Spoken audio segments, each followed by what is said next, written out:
It's called Once a Very Stupid Man. She's tired and a little ill and not thinking very clearly, and as she tries to get dressed, she keeps asking him where her things are, and he very patiently tells her where each thing is. First her pants, then her shirt, then her socks, then her glasses. He suggests to her that she should put on her glasses, and she does, but this doesn't seem to help very much. There isn't much light coming into the room.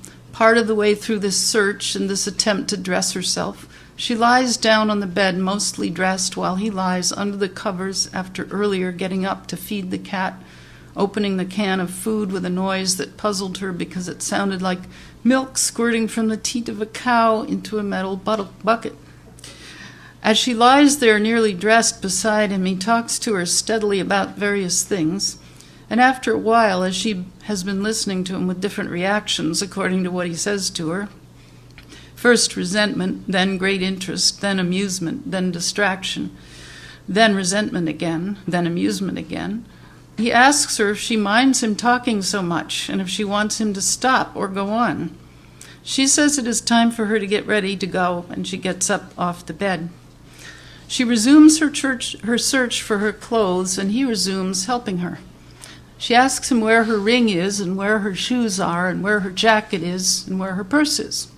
He tells her where each thing is and then gets up and hands her some things even before she asks. By the time she's fully dressed to go, she sees more clearly what is happening, that her situation is very like a Hasidic tale she read on the subway the day before from a book that is still in her purse. She asks him if she can read him a story. He hesitates, and she thinks he probably doesn't like her to read to him, even though he likes to read to her. She says it is only a paragraph, and he agrees, and they sit down at the kitchen table. By now he is dressed too in a white t-shirt and pants that fit him nicely. From the thin brown book she reads the following tale. There was once a man who was very stupid. When he got up in the morning, it was so hard for him to find his clothes that at night he almost hesitated to go to bed for thinking of the trouble he would have on waking. One evening he took paper and pencil and with great effort as he undressed, noted down exactly where he put everything he had on. The next morning, well pleased with himself, he took the slip of paper in his hand and read, "Cap." There it was. He set it on his head. Pants. There they lay. He got into them. And so it went until he was fully dressed. But now he was overcome with consternation, and he said to himself, "This is all very well.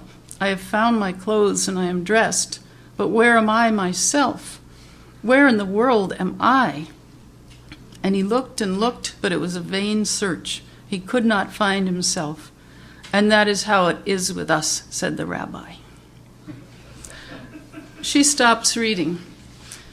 He likes the story but does not seem to like the ending, "Where am I?" as much as he likes the beginning about the man's problem and his solution. She herself feels she is very like the stupid man, not only because she couldn't find her clothes, not only because sometimes other simple things besides getting dressed are also beyond her, but most of all because she often doesn't know where she is. And particularly concerning this man, she doesn't know where she is. She thinks she is probably no place in the life of this man, who is also not only not in his own house, just as she is not in her own house when she visits him, and in fact doesn't know where this house is, but arrives here as though in a dream, stumbling and falling in the street, but who is not altogether in his own life anymore, and might also well ask himself, "Where am I?" In fact, she wants to call herself a very stupid man. Can't she say, "This woman is a very stupid man"? Just the way a few weeks before she thought she had called herself a bearded man?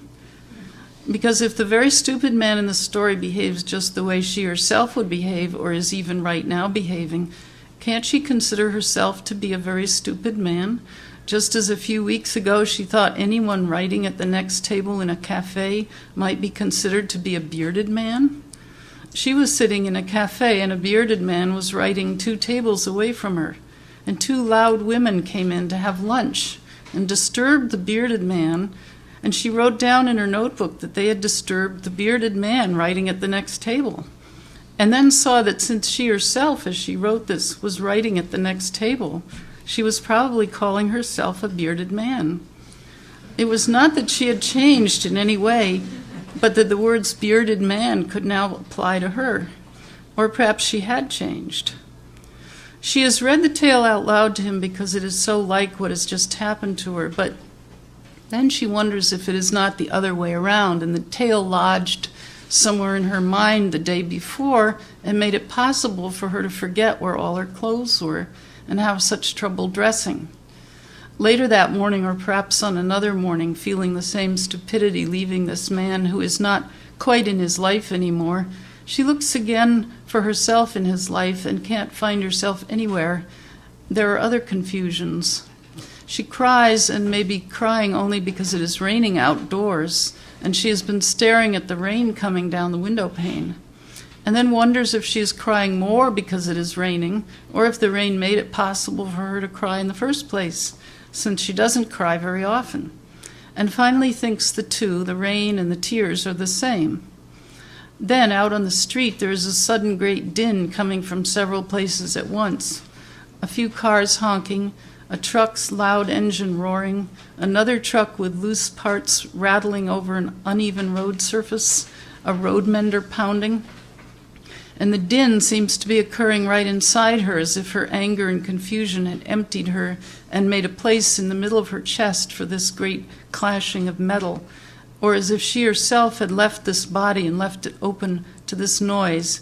And then she wonders, has the noise really come into me, or has something in me gone out into the street to make such a great noise?